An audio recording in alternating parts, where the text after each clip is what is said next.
जय गुरुदेव, कोटि कोटि प्रणाम। प्रणाम। मेरा नाम है इसराम सुखदेव पाटिल, जलगांव, महाराष्ट्र से। मेरा प्रश्न है कि सब जीव 84 योनि में घूमकर जन्म लेते हैं। वो जन्म लेने के बाद उसको मनुष्य योनि में आना पड़ता है और मनुष्य योनि में मोक्ष मिलता है। तो ये सही है क्या? बिल्कुल सही है। आप जो मार्गदर्शन पूछ रहे करिए। हैं, हाँ बिल्कुल करूँगा। 84 लाख योनियों में मनुष्य को पूर्णतः जाना पड़ता है, ये आवश्यक नहीं है, ये जरूरी नहीं है।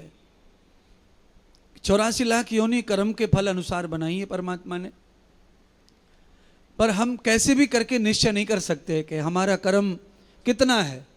मेरा क्या इतना कर्म गिर गया, इतना पाप का कर्म हो गया है कि मुझे 84 में जाना पड़ेगा। कभी कभी हम मनुष्य से मनुष्य में ही कन्वर्ट होते रहते हैं। अच्छा मनुष्य, बुरा मनुष्य, गरीब मनुष्य, अमीर मनुष्य, कुरूप मनुष्य, स्वरूप मनुष्य, खराब बुद्धि का मनुष्य, अच्छी बुद्धि का मनुष्य, धार्मिक मनुष्य, अधर्मी मनुष्य। तो कभी मनुष्य से मनुष्य में ट्रांसफर होता रहता है। कई जन्मों तक आदमी मनुष्य मनुष्य मनुष्य मनुष्य बनता रहता है। पर मनुष्य में जो क्वालिटियां हैं वो कर्म के आधार पर ही होती हैं, संस्कार के आधार पर होती हैं। आपके पड़ोस में एक आदमी रहता है, वो रोज दंगल कर रहा है, दारू पी करके पूरे मोहल्ले को तंग कर रखा है, पत्नी परेशान, बच्चे परेशान। एक आदमी ऐसा है आपके मोहल्ले में कि उसको देख लो तो आपके सारे काम बन जाते हैं। एक आदमी ऐसा है कि उसको देख लो तो बना हुआ काम बिगड़ जाता है। तो ये मनुष्य में मनुष्य टू जन्म होता रहता है। पर मनुष्य ज़्यादा ही कुत्रा हो जाए, ज़्यादा ही बिल्ली हो जाए, ज़्यादा ही मुर्गा हो जाए तो फिर कुत्रा बनेगा, मुर्गा बनेगा और जो चाहे सो बनेगा। पशु पक्षी किसी भी शरीर में जा सकता है, पर यह नहीं है कि 84 में पूरा घूमेगा, चक्कर लगाएगा फिर मनुष्य बनेगा ना। बीच में 10-20 योनियां काट के फिर मनुष्य का चांस मिल सकता है उसको। जैसे उसके पाप खत्म हो जाएंगे फिर चांस मिल सकता है। आपको देखो, गाड़ी में जितना आप पेट्रोल डालते हैं गाड़ी उतना चलती है, उससे ज़्यादा गाड़ी चलने वाली नहीं है। फिर गाड़ी को या तो पेट्रोल डाल के लाओ घुमा के, या तो फिर किसी में खिंचवा के लाओ। तो ऐसे मनुष्य का जो चक्र है मृत्यु और जन्म का, आपके जीवन में पाप और पुण्य जितनी भी धन है, ईंधन है, उतनी ऊर्जा, उतना चक्र लेता है, उतने शरीरों में जाता है और बस वहीं से घूम के फिर रिटर्न मारता है, फिर डीजल भरता है। डीजल भरने का मतलब है कर्म योनि। कर्म योनि माने मनुष्य योनि। फिर मनुष्य योनि में चांस मिल जाता है उसको। फिर वो कर्म कैसे करता है उस पर डिपेंड करता है। वो बार बार मनुष्य से कुत्ता बन सकता है, कुत्ते से मनुष्य बन सकता है।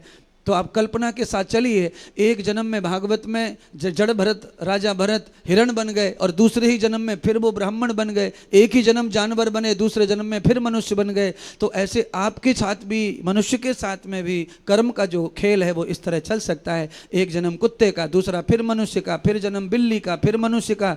मतलब मनुष्य के साथ में जो जीवों का संबंध है, निकटतम जीव कौन है मनुष्य का? गाय है, भैंस है, घोड़ा है, हाथी है, कुत्ता है, बिल्ली है। ये मनुष्य के साथ रहना पसंद करते हैं, इसीलिए इनमें जाके जल्दी लौटने का चांस होता है। इसीलिए मैं सबसे कहूंगा कि पाप भी कुछ हो जाए तो एक आधे ऐसा ही करो कि कुत्ता बिल्ली बन के रिटर्न आ जाए मनुष्य में, जिससे फिर सुधार में हो जाए, कुछ करने का मौका मिल जाए। इतना भी गिरा हुआ कर्म मत करो कि कुत्ता बिल्ली से भी नीच में चले जाएं, कीड़े मकोड़े में चले जाएं, लेटरिन बाथरूम पेशाब के कीड़े बन जाएं, उन्हीं कीड़ों में पड़े रहें, वो नहीं हो जाए।